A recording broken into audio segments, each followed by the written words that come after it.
Most horror is structured around preventing the terrible thing from happening.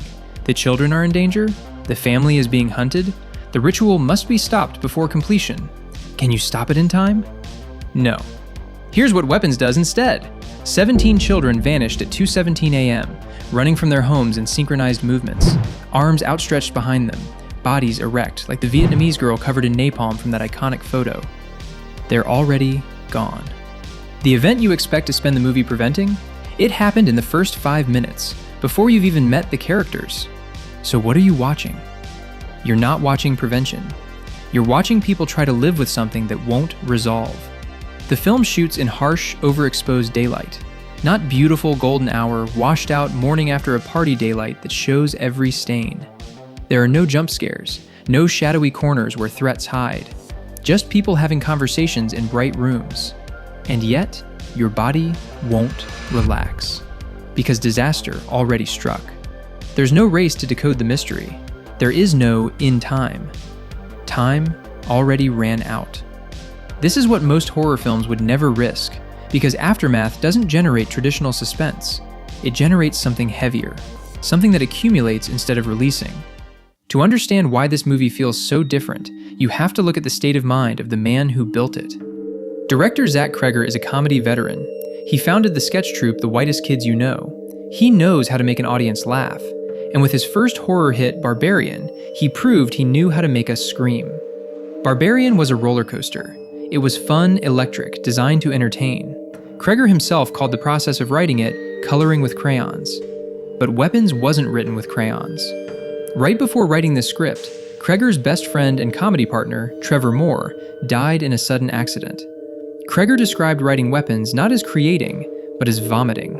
He wasn't trying to make a fun horror movie. He was purging a state of extreme emotional turmoil.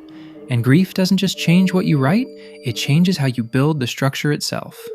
If Barbarian was a haunted house ride where you scream and then laugh, Weapons is a car crash. You don't scream, you just sit there shocked, waiting for the ringing in your ears to stop. He traded the fun of the scare for the permanence of the scar. Where understanding why something happened didn't make it hurt less. Where the narrative of grief promised closure that never came. So he built a film that operates the same way. Most horror movies give you a final girl, an emotional anchor. Weapons gives you a hard cut. Every 12 minutes, just when you start to care about someone, the screen goes black and the movie violently ejects you into a stranger's life. The film is divided into 6 character perspectives: Justine the teacher, Archer the grieving father, Paul the corrupt cop, Anthony the addict, Marcus the principal, Alex the surviving child. Each gets roughly 12 minutes of focus before the film cuts away to someone else's backstory. Just when you've invested in one person's story, just when you're starting to feel safe in their perspective, cut, reset, you're forced to start over. You never get to ride one character's arc to catharsis, you just accumulate separate griefs without resolution. This isn't stylistic experimentation, it is function. By constantly severing your identification, the film prevents emotional ownership. You can't hand your fear to a character and let them carry it for you. You're constantly being ejected and forced to start over. And here's the cruel part. Once you identify with everyone, you lose the safety of the sidelines. Without a hero to root for, moral clarity collapses entirely. But the chaos isn't random? No. There is a specific number that appears in almost every scene, a number that explains exactly why these children are being taken, but you won't spot it until you look at the clocks. If you're the kind of person who overthinks movies and shows as much as I do, you're in the right place. Hit subscribe so you don't miss the next deep dive. Now, let's go back to the video. Up to this point, the horror lives in the structure. From here on, it moves into your body. Then there's the lighting. Cinematographer Larkin Seipel does something almost unthinkable in horror. He removes the darkness entirely. Most horror uses shadow because darkness creates imminence. Ooh, anything could be hiding there. But this film's daylight removes that possibility. Nothing is hiding. Everything is visible. The parents at the PTA meeting aren't scary because they're lurking in shadow. They're scary because you can see every muscle in their faces as they turn on Justine. Every micro-expression as they choose who to sacrifice to their grief. The witch isn't terrifying because she materializes from darkness. No. She's terrifying because she sits in full view. Cheerful and mundane, wearing gaudy makeup like someone's nightmare aunt, while the family crumbles around her. Daylight doesn't hide the horror. It exposes what horror looks like when it has nowhere to go. The camera itself moves with what critics call glacial precision. No shaky cam freneticism, just slow, steady tracking shots that follow characters from behind, creating a sense of inevitable dread rather than shock. You're not being startled, you're being stalked. Then there's something called the rumbler. It's a custom subwoofer rig that generates frequencies below normal hearing range. Your ears don't consciously register it, your body does. Constant, subsonic pressure, humming beneath every scene. Not a jump scare that spikes your heart rate and releases, just endless, low-frequency weight. The physical sensation of standing near construction, or living under a flight path, or sitting in a room where everyone is furious but no one is yelling yet. Your shoulders tense, your jaw clenches, you don't know why. That's the point. No adrenaline spikes, no release, just sustained cortisol. Your body never gets to reset. There's no silence, just different flavors of dread underneath everything. The film traps the audience in the same physiological state as unresolved grief. And the movie still hasn't shown you the worst part? No. The movie's first hour asks a brutal question. Which adult will the town destroy to process their grief? Grief without a target is unbearable. The brain demands a shape for the anger. When Archer demands Justine's arrest at the PTA meeting, the film plays a dangerous trick. You know she's innocent, but because the camera places you in the crowd looking through his eyes, you feel his rage. You aren't watching a villain. You're watching a man who would rather be wrong than paralyzed. Then the engine accelerates. The film rotates you through the wreckage. 1 minute you are Archer obsessively watching security footage, convinced Justine groomed his son. Cut. Now you are Justine drinking alone to numb the terror her car vandalized, receiving death threats. Cut. Now you are Paul, the cop who slept with Justine one drunken night, and now must investigate her while his wife falls apart. When you hold all three contradictory feelings at once, moral clarity collapses.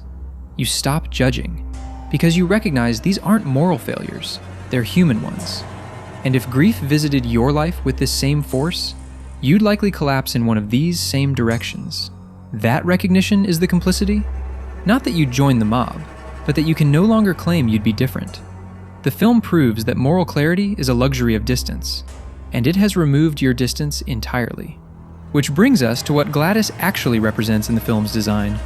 She's not some demon that breaks down doors. She's invited in as family, introduced as Aunt Gladys, a sick relative who needs a place to stay. Just temporarily. Just until she feels better. The parents welcome her. Of course they do. She's family. And then she sits at the breakfast table. She asks politely for water. Take the scene with Principal Marcus. She doesn't ambush him. She apologizes for the intrusion. She asks for a glass of water. But while he's fulfilling a social contract, she's completing a ritual. A sticker ribbon, a drop of blood, and with one snap, domestic safety dissolves into a massacre. The horror isn't the spectacle. It's the domesticity of it, the politeness. The ritual performed in a suburban kitchen on a Saturday morning while the coffee's still warm. Cregger wrote this film while processing his father's alcoholism. The way addiction turns a parent into something unrecognizable while they still wear the same face. That's what Gladys is. Addiction wearing a familiar face. What enters your home claims it needs help and feeds until there's nothing left. She slowly drains Alex's parents until they're empty shells, sitting motionless on the couch, unable to speak, unable to help their own child. And the child tries desperately to keep everyone alive, feeds them soup, hides the truth, takes on the parent role because the parents are gone. The face holes imagery throughout the film, parents with hollowed out expressions, walking voids consumed by loss. That's not metaphor. That's documentation. And you don't defeat that kind of thing. You survive what's left. We all know a Gladys, the thing we let into our lives because it's polite, the bad habit, the toxic partner, the grief we refuse to process.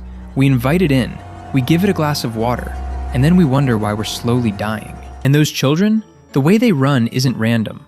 Arms outstretched in a downward V like someone holding heavy bags. The script describes it with plaintive awe, making it look almost whimsical at first, like Peter Pan and the Lost Boys flying through the night. But as the film revisits this moment from different angles, through ring camera footage, through police dash cams, through parents' desperate memories, the whimsy strips away to reveal the mechanical horror underneath. The silence, the coordination, the trance-like state. They're not zombies, they're programmed entities. The film posits that ideology functions like a parasite. The children are glitching, acting out a script written by a foreign entity, mirroring the tragedy of youth radicalized by algorithms into incomprehensible violence. The Naruto run they perform, arms behind them like those Storm Area 51 memes, grounds the horror in internet culture. The infection isn't biological, it's ideological, which explains why the ending destroys you. Gladys is killed, not by the heroes in a triumphant confrontation, but by the weaponized children themselves. The student Alex, who has been forced to feed his catatonic parents soup, who has been caring for his 17 missing classmates in Gladys's basement, who has been complicit in his own survival, finally finds the courage to fight back. He smears his own blood on the stick. He ties a strand of Gladys's hair to it. He snaps it in two. The children turn on her. They swarm her in the street and tear her apart.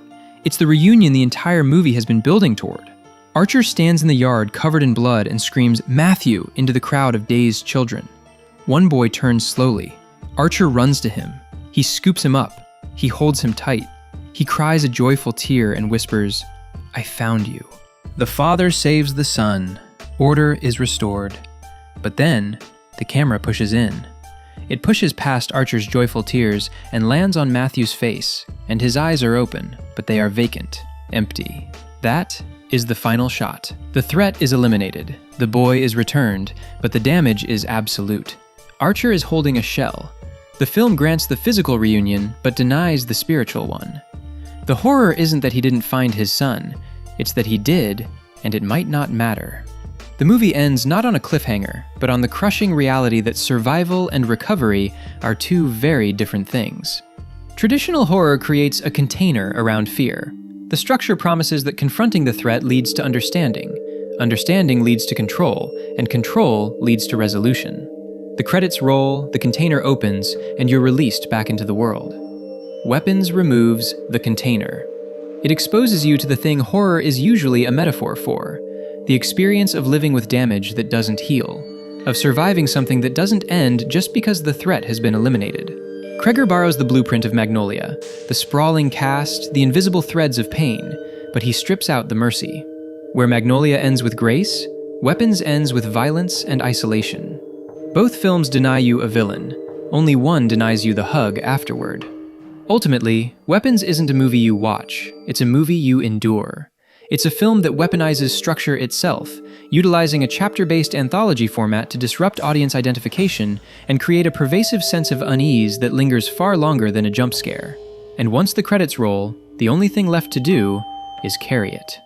What other films refuse to give you the closure you needed? Let me know in the comments. And as always, thank you for watching Scene Shift.